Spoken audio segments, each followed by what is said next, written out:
സിദ്ദീഖ് റളിയല്ലാഹു അൻഹുവിന്റെ സമ്പത്ത് ഇഷ്ടം പോലെ കൊടുത്ത് സ്വർഗം കിട്ടുന്ന എല്ലാ മേഖലകളിലും കൊടുത്ത് അവസാനം സിദ്ദീഖ് റളിയല്ലാഹു അൻഹുവിനെ ശത്രുക്കളൊക്കെ ആക്ഷേപിക്കുന്ന രൂപമുണ്ടായി.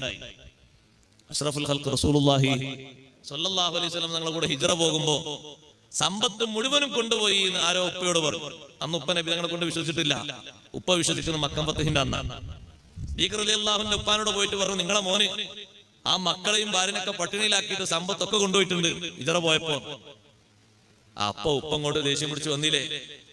അസ്മാ ബീവി റളിയല്ലാഹു അൻഹ വീട്ടിലുണ്ട്, ആയിഷ ബീവി ഉണ്ട്, മറ്റു മക്കളൊക്കെ ഉണ്ട്. അവരടുത്തേക്ക് സിദ്ദീഖ് റളിയല്ലാഹു അൻഹു ഉപ്പ ദേഷ്യത്തോടെ വന്നിട്ട് ഒന്നും തരാതെ ഒക്കെ കൊണ്ടുപോയോന്ന് വെച്ചു. ആര്? സിദ്ദീഖ് റളിയല്ലാഹു അൻഹു കൊണ്ടുപോയെന്ന ഉപ്പ ചോദിക്കുന്നത്. അസ്മാ ബീവി, ആ ഉപ്പാന്റെ മക്കളല്ലേ അസ്മാ ബീവി ആയിഷ ബീവി ഒക്കെ, അവിടെ ഒരു കവറിൽ കുറച്ച് ഏകദേശം ദിർഹമൊക്കെ തോന്നിപ്പിക്കുന്ന രൂപത്തിൽ നല്ല ഉരുളങ്കല്ലൊക്കെ കെട്ടിവെച്ചൊരു കവറുണ്ടായിരുന്നു. ആ കവർ ഇങ്ങനെ പൊക്കിയിട്ട് അസ്മാ ബീവി റളിയല്ലാഹു അൻഹ പറഞ്ഞു, ദാ ഇതൊക്കെ ഇവിടെ ബാക്കി വെച്ചിട്ടുണ്ട്, പിന്നെ എന്താ നിങ്ങൾ പറയുന്നത്? സത്യത്തിലോടൊന്നുമില്ല, ഇതൊക്കെ ബാക്കി വെച്ചു എന്നുള്ളത് നുണയൊന്നുമല്ല. ആ മക്കൾക്ക് എന്താ ധൈര്യം? ഉപ്പ ഏത് മാർഗത്തിലൂടെ കൊടുത്താലും നല്ല മാർഗത്തിലൂടെ അല്ലേ അള്ളാഹു നമുക്ക് തരും, ഭക്ഷണം തരും. ചിലവ് ഒറ്റ നേരം പട്ടിണിയായില്ല. ഞാൻ ഉപ്പ കൊടുത്തൊക്കെ അള്ളാന്റെ മാർഗത്തില, പിന്നെ എങ്ങനെ പട്ടിണിയാവൂല, തരും.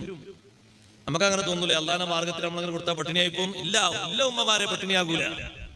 അള്ളാഹു തആലാന്റെ മാർഗത്തിൽ പൊരുത്തത്തിന് വിചാരിച്ചു കൊടുത്തോ പകരം അള്ളാഹു തആല തരും.